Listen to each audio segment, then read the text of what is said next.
Hi, lesson one of week six. We've been going nice and slowly through the revision program, so you should be fairly well prepared.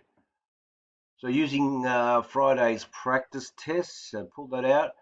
Check your mailbox. I have sent you a solution to that practice, and you just go about marking your test. Then it's a case of reviewing where you went right and wrong, so that you know what does work and what needs to be done to adjust for it. Remember some of the tests that will be on tomorrow, mainly a multiple choice question, about 18 of them, and some short answer questions. With the short answer questions, you need to show working. So what I'll be asking you to do is to maybe print off or on paper, show your workings. You can write your workings in the answer as well, but if it's too difficult, certainly do it by hand and use a photo scanner and just send it to the Google Drive. Send it to the Google Drive, and I can check your workings if your answers are not correct.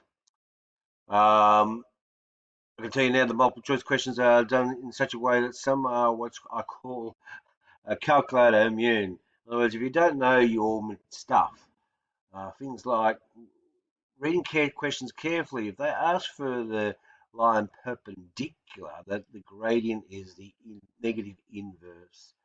So don't be tricked for the first option that's available. Remember, you need to apply certain rules. And of course, once you finish, it will be automatically marked for the multiple choice, and I will go back and review your short answer. There's a time limit. So rock up to class. You'll have 100 minutes. I'll start somewhere in the first lesson.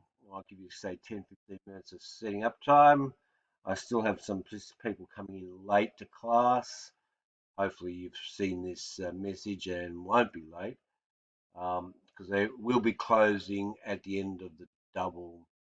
So, and I'll be able to give you a review of your results fairly promptly, certainly before the end of the week on Friday. So, if you have any questions about any mistakes that you make that you cannot understand how to go about, don't forget to email me and I will endeavour to show you how to do it, or at least give you hints on how to do it. Have a good session.